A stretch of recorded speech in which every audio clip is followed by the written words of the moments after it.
Good morning all of you, welcome to only success. चलिए start करते हैं 8 और 9 मई 2022 के करंट अफेयर्स। कौन सा स्टार्टअप हाल ही में भारत का 100वां यूनिकॉर्न बना है? यानी कि जो 100वां यूनिकॉर्न बना है, ऐसा कौन सा स्टार्टअप है? तो इसका आंसर है आंसर नंबर सी, ओपन। कौन सा है? यह है ओपन। ओपन एक नियो बैंकिंग फिनटेक पोर्टल ने हाल ही में पूंजी जुटाई है और भारत का 100वां यूनिकॉर्न बना है। कौन सा? ये 100वां यूनिकॉर्न बना है। 5 साल पुराने Bengaluru based neo open bank ने हाल ही में $50 बिलियन जुटाए हैं। कितने? $50 मिलियन। गौरतलब है कि 14 भारतीय स्टार्टअप ने 2022 में यूनिकॉर्न क्लब में प्रवेश किया है। कितने? ये हैं 14 भारतीय स्टार्टअप है जो कि यूनिकॉर्न क्लब में उन्होंने प्रवेश किया है। तो इसका आंसर है आंसर नंबर सी। भारत का पहला फ्लो केमिस्ट्री टेक्नोलॉजी हब किस शहर में स्थापित किया गया है? फ्लो केमिस्ट्री टेक्नोलॉजी हब किस शहर में स्थापित किया गया है? इसका आंसर है आंसर नंबर सी, हैदराबाद में। कहाँ पर ये किया गया है? हैदराबाद में। भारत का पहला flow chemistry technology hub Hyderabad में doctor Reddy's institute of life sciences में स्थापित किया गया है। तेलंगाना सरकार ने डॉक्टर रेड्डीज लेबोरेटरी और लॉरस लैब के साथ साझेदारी में इस उत्कृष्टता केंद्र की स्थापना का समर्थन किया है। तो ये कहाँ बना है? ये बना है हैदराबाद में। ये कहाँ बना है? ये बना है हैदराबाद में। भारतीय तटरक्षक बल ने अपना दूसरा एयर स्क्वाड्रन 845 किस शहर में कमीशन किया गया है? ये किस शहर में कमीशन किया गया है? तो इसका आंसर है आंसर नंबर डी, कोची में। इसका आंसर है आंसर नंबर डी, कोची। भारतीय तटरक्षक बल ने कोची के नेंदु बसेरी में तटरक्षक बल एनक्लेव वायु एनक्लेव में अपना दूसरा स्क्वाड्रन 845 कमीशन किया है। यह नया स्क्वाड्रन स्वदेशी रूप से विकसित एडवांस मार्क थर्ड हेलीकॉप्टर से लैस है। अब तक कर्नाटक, केरल, लक्षद्वीप के तट को कवर करने के लिए कोच्चि में 4 हेलीकॉप्टर तैनात किए गए हैं। कितने? ये 4 हेलीकॉप्टर हैं। ये 4 हेलीकॉप्टर हैं। तो इनका आंसर है आंसर नंबर डी। मौद्रिक नीति की मई 2022 की बैठक के बाद संशोधित रेपो दर क्या है? ये संशोधित रेपो दर क्या है? तो इसका answer answer number C, 4.40। Reserve bank ने मई 2022 में मौद्रिक नीति समिति एमपीसी की एक अनिर्धारित बैठक के बाद रेपो दर को 40 आधार अंकों से बढ़ाकर 4.40 कर दिया है। सभी 6 सदस्यों ने सर्वसम्मति से उदार रुख अपनाते हुए दरों में वृद्धि के लिए मतदान किया है। इस निर्णय का उद्देश्य मुद्रास्फीति को नियंत्रित करना है, जो पिछले 3 महीने में 6 से ऊपर बनी है। कितनी? 6% से ऊपर बनी है। क्या? मौद्रिक, ये मुद्रास्फीति। ये क्या है? ये मुद्रास्फीति कितनी है? 6% बनी हुई है। भारत की पहली आदिवासी स्वास्थ्य वेधशाला ट्राई हब की घोषणा किस राज्य और केंद्र शासित प्रदेश द्वारा की गई है? ये ट्राई हब ये कहाँ पर बन रही है?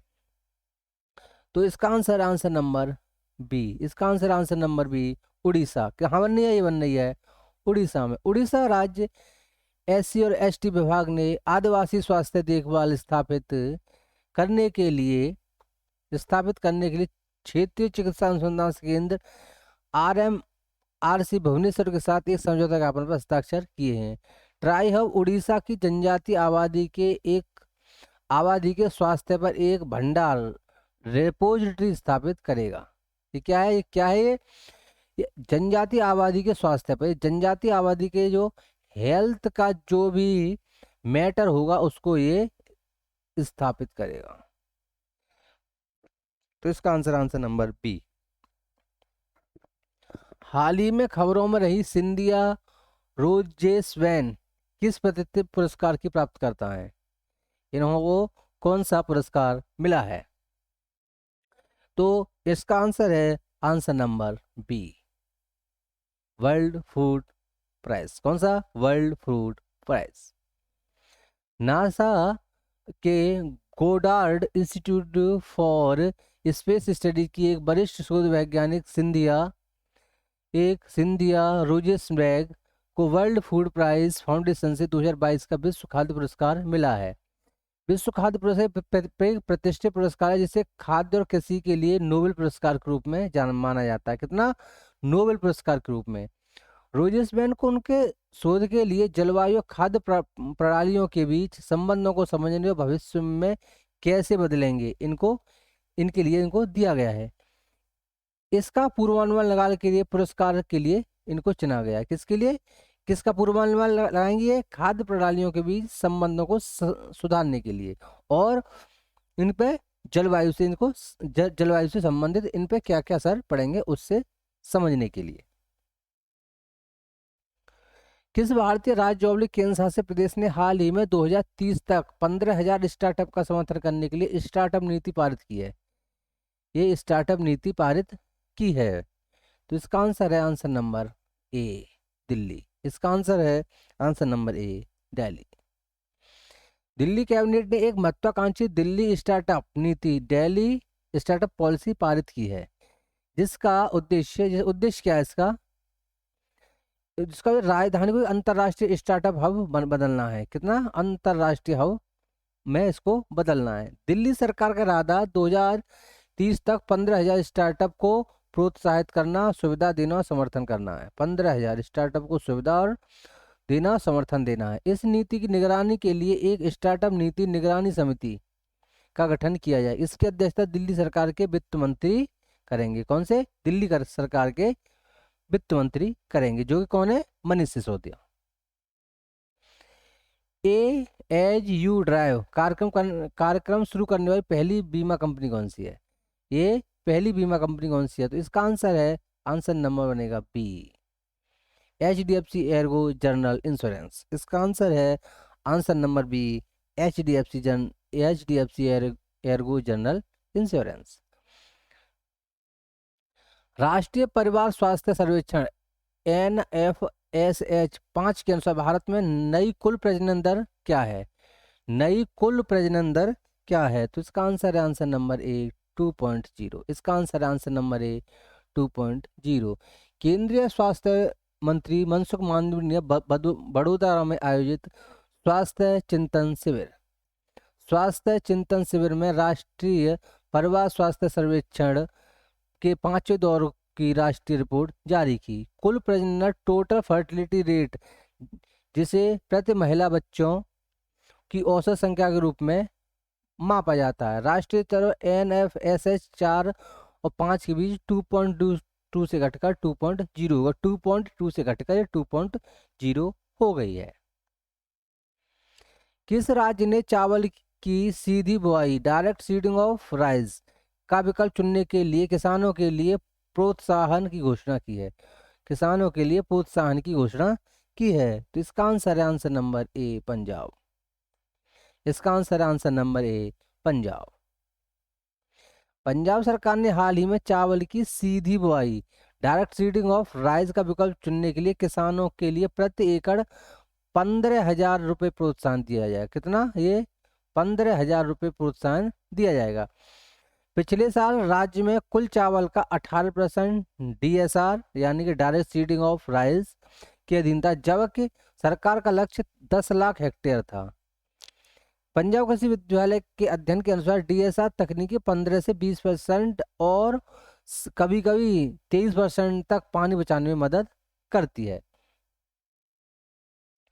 यह श्रम की कमी की समस्या को भी हल कर सके, क्योंकि धान की नर्सरी और रोपाई के बिना धान के सीधे बीज सीधे मशीन से बोए जाते हैं। इनकी मतलब पौध नहीं लगती है सीधे खेत में, ये जैसे गेहूं और बाजरा जो अन्य फसल बोई जाती है उसी प्रकार ये भी बोया जाता है।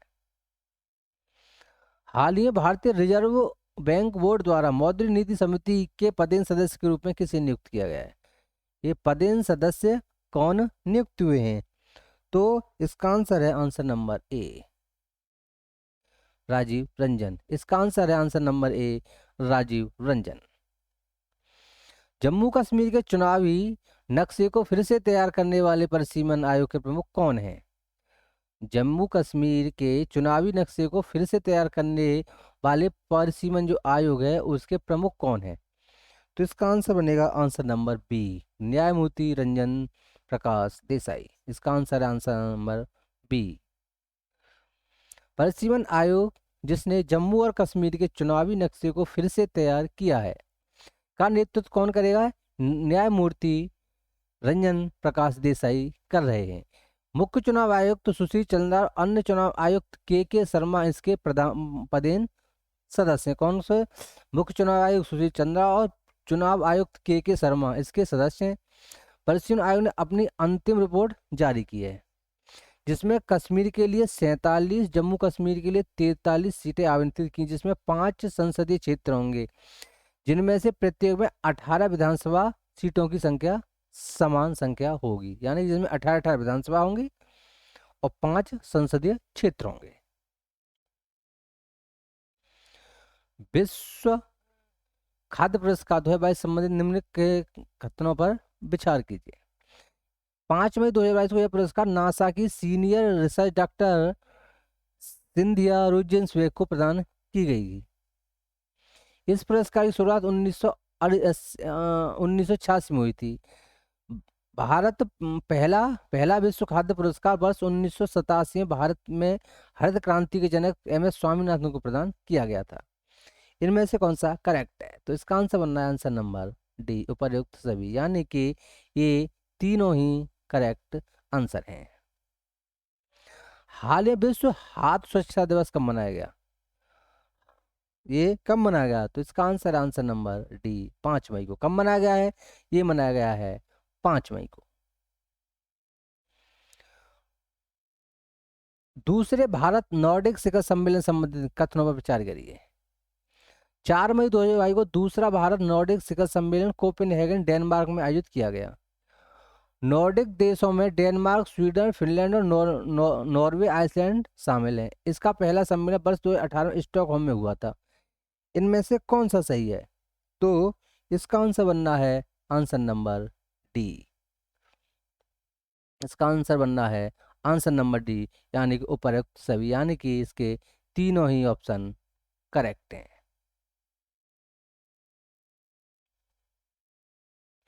तो ये था आज का वीडियो 8 एवं 9 मई का। थोड़ा मेरा बिजीनेस है इसलिए ये वीडियो अभी एक मतलब दो वीडियो इसलिए आ रहे हैं।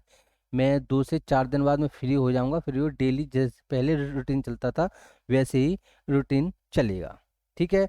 और लेखपाल का कट ऑफ आ ही गया है। उसमें जो अभ्यर्थी 63 का उस पर कट ऑफ आया है, यानी कि परसेंटाइज 63 होना चाहिए, जिससे जो स्टूडेंट बिलो रह गए हैं थोड़ा किसी कारणवश, उनको हतोत्साह नहीं होना है, ठीक है। पेट पेट दिसंबर में फिर है, एक बार पेट और देना है आपको, ठीक है। और जो पेट स्कोर है इस पे और वैकेंसी आएंगे, हर एग्जाम के लिए कट ऑफ अलग अलग आएगा, ठीक है। इसमें ये नहीं कि लेखपाल के लिए आ गया तो यही फाइनल है, ऐसा नहीं है। उनको मतलब हतोत्साहित नहीं होना है, हर समय मोटिवेटेड और कुछ करने के लिए रहना है, और एक दिन आपको सफलता जरूर मिलेगी। इसी के साथ मैं आपसे आज्ञा लेता हूँ। Thank you for watching.